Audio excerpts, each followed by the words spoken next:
یم. کابل کې یو قاتل نیول شوی دی. تېره ورځ پولیسو د کابل ښار د لومړۍ امنیتي حوزې په اړوندو سیمو کې یو کس د غلا او وژنې په تړاو نیولی دی. دې کس د لومړۍ ناحیې د یو اوسیدونکي د قیمتي مالونو د لوټ پر مهال یاد کس د تفنګچې په وسیله وژلی دی. دا کس له څه وخت راهیسې د پولیسو تر څار لاندې و چې تېره ورځ ونیول شو. په هیواد کې د کرونا ویروس تازه 28 نورې مثبتې پیښې هم ثبت شوې چې له دې سره د ټولو شمېر 933 ته لوړ شوی دی. د عامې روغتیا وزارت ویاند وحید معیار وایي له تازه پیښو 12 کابل، 2 پکتیا، 4 لوګر، 2 هرات، یوه بامیان او د کندي کې دي. په تېرو 24 ساعتونو کې 14 کسان نور هم له کرونا ویروس څخه جوړ شوي چې 7 کابل، 2 هرات، 2 بامیان او 2 په سمنګانو کې دي. د عامې روغتیا وزارت د معلوماتو له مخې په هیواد کې د جوړ شوو فیصدي 12 او د مړه شوو فیصدي 3.2 ښودل شوې ده. بلخ کې د کرونا ویروس له امله شپږم ناروغ هم مړ شو. مزار شریف کې د کرونا ویروس د مخنیوي څانګې روغتون یو مسؤل ډاکټر امین شیرپور شمشاد ته وویل چې مړ شوی کس 80 کاله عمر لري. د هغه په خبره یاد کس د حمل په 26مه روغتون کې بستر شوی و او د شکر ناروغي هم درلوده. د شیرپور په وینا د دغه کس د کرونا ټیسټ هم مثبت راغلی و.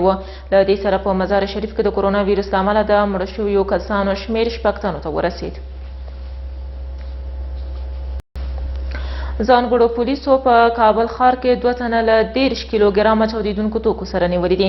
له کورنیو چارو وزارت په خپره شوې خبرپاڼه کې راغلي د دغو کسانو سره یې 13 کیلوګرامه امونیم نایتریت نیولي چې په چاودنو کې کارول کیږي. په خبرپاڼه کې راغلي چې دغه کس او چاودیدونکي توکي ځانګړو پولیسو د کابل ښار 18مې حوزې اړوند یو کور کې نیولي دي. تر اوسه په دې تړاو څه نه دي ویل شوي چې دغه توکي یې د کومې موخې لپاره ساتل. د بغلان پولیسو یو کس د نشه یي توکو د کارت د تور نیولی دی. د کورنیو چارو وزارت په خبرپاڼه کې راغلي چې دغه کس یې د مرکز پل خمري اړوند سیمه کې نیولی دی. خبرپاڼه کې راغلي چې یاد کس نشه یي توکي په موټر ځای پر ځای کړي وو. د معلوماتو له مخې د نشه یي توکو لیږدونکي غوښتل چې دغه نشه یي توکي کابل ته ولیږدوي. کابل کې د مقناطیسي ماین د چاودنې له امله یو کس ټپي شوی دی. د کابل امنیه قومنداني وایي چاودنه د کابل 8مې ناحیې اړوند سیمه کې پر یو پراډو موټر شوې ده. چارواکي وایي چې په دغه چاودنه کې یو کس چې د موټر چلوونکی دی ټپي شوی دی.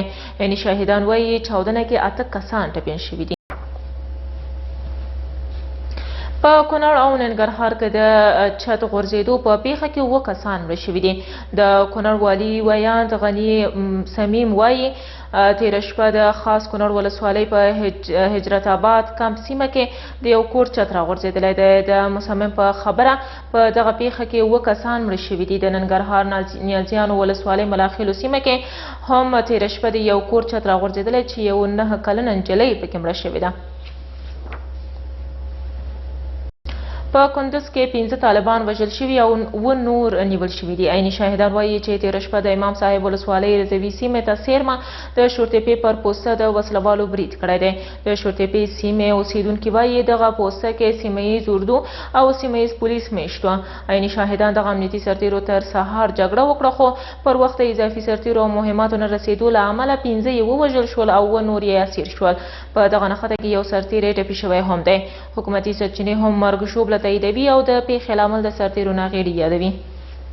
اوس هم د کرونا په تړاو ده چې په روسیه کې خلک څومره اغېزمن کړي او روسیه کې څومره قضیې ثبت شوي. هلته د میشو افغانانو وضعیت او د میشو محصلینو وضعیت په کوم حال کې دی؟ په همدې تړاو بحث لرو. په بحث کې راسره په روسیه کې میشت افغان عصمت الله ابدالي دی. ابدالي صاحب که زما اواز اورئ نو په لومړیو کې دا راته ووایئ چې په روسیه کې د دې ویروس وضعیت څنګه دی؟ په تر کومه رسېدلی او څومره قضیې پکې ثبت شوي دي؟ لومړی کې د افغانستان ټول درون ولس ته او د شمشاد راډیو تلویزیون اوریدونکو او کتونکو ته او ستاسو تخنیکي کارکوونکو ته سلامونه او درنښت وړاندې کوم. لکه څرنګه چې تاسو ته معلومه ده د کورونا ویروس نه یوازې په روسیه کې بلکې په ټول نړۍ کې یو ډېر تلفات راوړي دي. په روسیه کې هم حالات ډېر کړکېچن دي او روسیه کې ډېر غټ تلفات راوړي دي. یوازې نن دا اوس ما خبر ترلاسه کړ یوازې نن 4,419 کسان یوازې نن اخته شوي دي په کورونا ویروس باندې. یوازې نن په روسیه کې نو روسیه کې د کورونا ویروس حالت ډېر کړکېچن دی. د روسیه حالت زیات کړکېچن دی. ابدالي صاحب هلته د دولت له لوري نه څه ډول تدابیر ورته نیول شوي دي؟ قرنطین د وپاشي داسې کوم څه تدابیر چې ورته نیول شوي دي؟ بالکل په روسیه کې کله چې تاسو ته معلومه ده چې د چین کې اول ځل دا ویروس رامنځته سو، روسیه کې آمدګي ونیول سوه او روسیه کې بیخي لږ پیښ شوي او روسیه ټوله کارنټین سوله او ټول ښارونه وپاشي سوله، همداسې ټول دولتي شعبې بندې سولې او ټول خلک یې کورو کې کارنټین کړل. روسیه کې تدابیر بیخي بې حده زیات سوي دي، تدابیر زیات دي او د روسیې رئیس جمهور ټولو دغه ته د روسیې اتباعو ته څوک چې د روسیې په دغه طبیعت لري هغو ته یې میاشتانه پیسې معامله کړلې، څوک چې بیکاره دي کار نه کوي.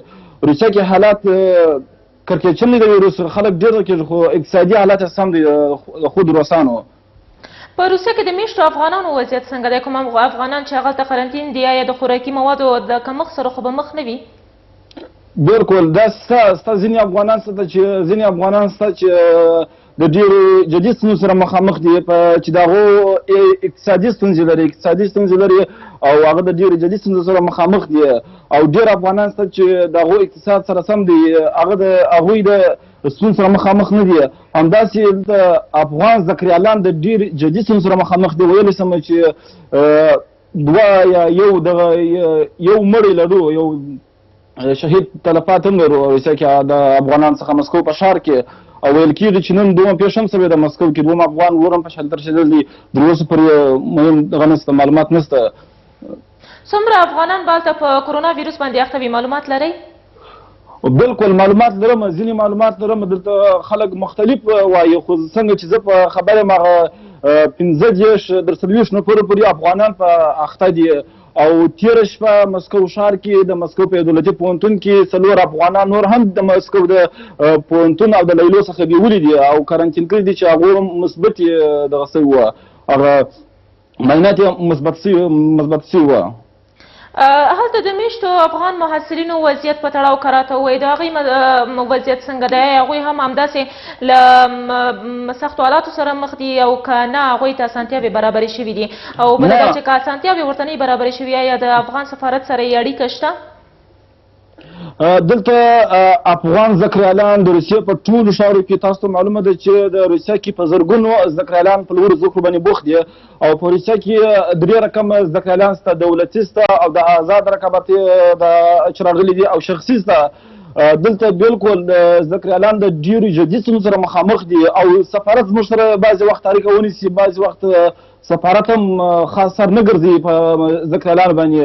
ولې اول زموږ په پوهنتون کې تقریبا موږ 10 نفر یو او ټوله کارنټین یو او اقتصادي ستونزې بې حده زیاته رسېدلې. تاسو معلومه ده چې د خوراکي توکو ګرانښت یو په 3 چنده یو په 4 چنده خوراکي شیان ګرانښت ډېر زیات شوی دی او زکریالان د ډېرو جدي ستونزو سره مخامخ دي.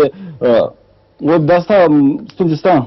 آیا ستاسې اړیکه له سفارت سره شوې ده؟ هغوی څه وایي؟ په دې برخه کې کوم جدي اقدام نه دی نیولی له تروسه؟ د سفارت سره د سفارت اتاشه سره 2000 ما خپل اړیکه نیولې ده او هغه راته ویلي دي چې موږ د افغانستان کې د ځینې ارګانونو سره د هغو سره تماس نیولی دي. هغه وویل چې موږ به افغان زکریالان یا به د روسیې څخه وباسو او یا به د اقتصادي امکانات ورته برابر کړو. دلته ځینې زکریالان $100 مادت معاش لري او متاسفانه په ډېرو خواشینۍ سره ویلی سم چې زکریالان د قانون په دغه کې باید 23 تاریخ هر زکریال خپل معاش ترلاسه کېده، چې زکریالان سره چې 1 کال 2 کاله معاش نه دی ورته رسېدلی او هغه کار کوي، پخوا بیا کار کوي او اوس تاسو معلومه ده چې د کار امکانات نشته، ټوله کارنټین دي، هغه د ډېرو جدي ستونزو سره مخامخ دي. ډېره زیاته مننه تاسو نه ابدالي صاحب. مننه ستاسو څخه، مننه چې زموږ سره اړیکه ونیوله. په روسیه کې میشت افغان عصمت الله ابدالي و. په روسیه کې د میشتو افغانانو او د افغان محصلینو حال یې له موږ سره شریک کړ. اوس هم زه لنډه دمه اخلو، بېرته راګرځو د خبرونو دوام ته.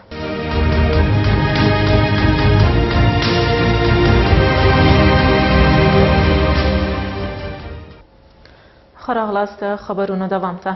ولایتونو کې هم خلکو قرنطین نه دی مراعات کړی. د هرات او پکتیا اوسېدونکي وایي د روغتیا وزارت سپارښتنې او لارښوونې هغه ډول چې باید عملي شي په پام کې نه دي نیول شوي. ځینې بیا وایي اړ دي چې د ژوند تېرولو لپاره بیرون ته ووځي.